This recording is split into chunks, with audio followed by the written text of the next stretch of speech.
Why do you want to fight? Because I can't sing or dance. Hey, yo. Rocky is an undeniable classic, a relatable and touching experience, one of the great crowd pleasers of all time, and it definitely shouldn't have won. I mean, when Taxi Driver is nominated for Best Picture, you truly have no case, without even mentioning All the President's Men and Network, which are also superior films. And I've never seen Bound for Glory and probably never will. So yeah, Rocky winning Best Picture is kind of crazy if you ask me. I mean, it's Rocky. It's Sylvester Stallone. It's a cheesy sports film with a very low budget, even for the time, but it was such an incredible box office success that it spawned like a bazillion sequels. You don't see too many Best Picture winners pulling that off. So, needless to say, Rocky just doesn't feel like the Best Picture winning type. When I think about the film, I don't think the Academy, I think Rocky Balboa, facing Apollo Creed for the championship with Adrian nervously watching from afar.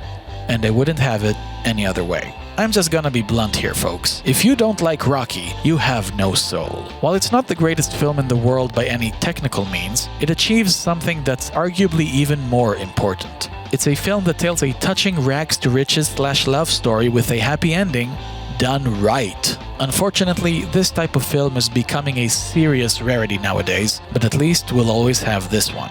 The film was directed by John G. Avildsen, and it stars Sylvester Stallone as the Italian stallion Rocky Balboa, a poor and pretty stupid small-time boxer who by sheer happenstance receives the chance of a lifetime to fight the world heavyweight champion for the title on the big stage. But if you asked Rocky, he'd much rather go ice skating with his best friend's sister, Adrian.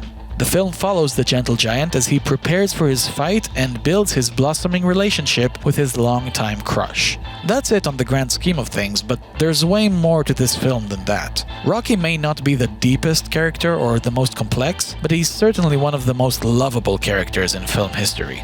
How could you not love this guy? He's the archetypal big brute with the heart of gold. The film shows how much he cares for his friends and his neighborhood. Sure, he may be slow and not make the best decisions, but he's able to see the beauty in a fragile and shy woman working at a pet shop. When he gets the chance to fight the champ, he doesn't let it go to his head. He knows he's gonna get his ass kicked. But his goal isn't to win the fight, rather to give it the best he can and keep fighting until the very end, never to give up.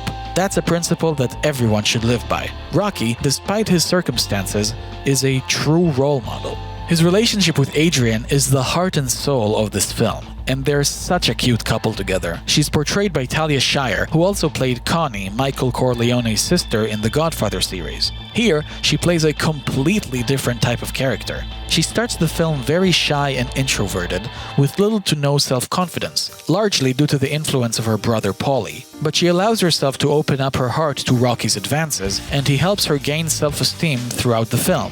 By the end, we see her stand up for herself way more, and the way the film pulls it off is incredibly satisfying. I take care of you, Paulie! I don't owe you nothing!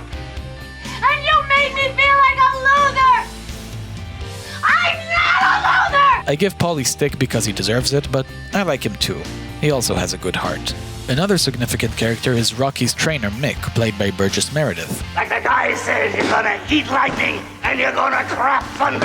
At the beginning of the film, he wouldn't even spit in Rocky's direction, but when Rocky gets his big break, all of a sudden he wants to help him and be his manager.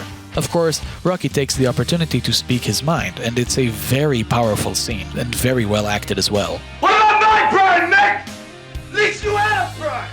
The film is full of imperfect people who try their best to rise above their flaws, and it's very inspiring stuff. Of course, Rocky says yes to the training, and we get one of the most iconic montages in film history, with incredible and catchy music to boot. When I said rags to riches, I meant it. You see him jogging through garbage-filled streets, you see him punching large stacks of meat in Paulie's freezer. You really get the sense that he's a nobody, but he's trying his best to aim as high as possible. By the end of the film, Rocky is ready to fight the champ, Apollo Creed, who enters the fight super cocky, knowing his challenger can't even reach the laces of his boots. But to the surprise of everyone, especially Apollo, Rocky gives him a proper fight, and by the end, he earns Apollo's respect. It all culminates in a very satisfying, feel-good and happy ending that flies on the waves of your emotions. Every time I see this ending, I tear up. It's true movie magic. And that's all I have to say about Rocky. Sure, it's not a technical masterpiece or anything, but the reason why I love this film so much is because it's a film about people, about characters, and it's something that everybody, on one level or another, can relate to. At the end of the day, Rocky isn't a film for the critics, or for the intellectuals, or for the elites. This is a film for the audience, for the everyday guy or gal, for the people. It's inspired plenty of generations since its release, and here's hoping that it'll continue to inspire many more down the road.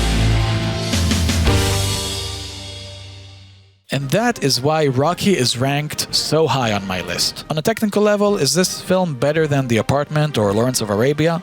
Probably not. I mean, I don't even think it was the best film of that year. But when it comes to hitting you in the feels, Rocky is a 10 out of 10. You definitely need to check it out if you haven't already. Up next is the 50th Best Picture winner. What a milestone. And it's one of my personal favorites. The romantic comedy to end all romantic comedies, Annie Hall. Check back again for the next video of DB Reviews Oscar Madness Marathon and subscribe to my channel so you won't miss a thing. Thank you all very much and let the journey continue.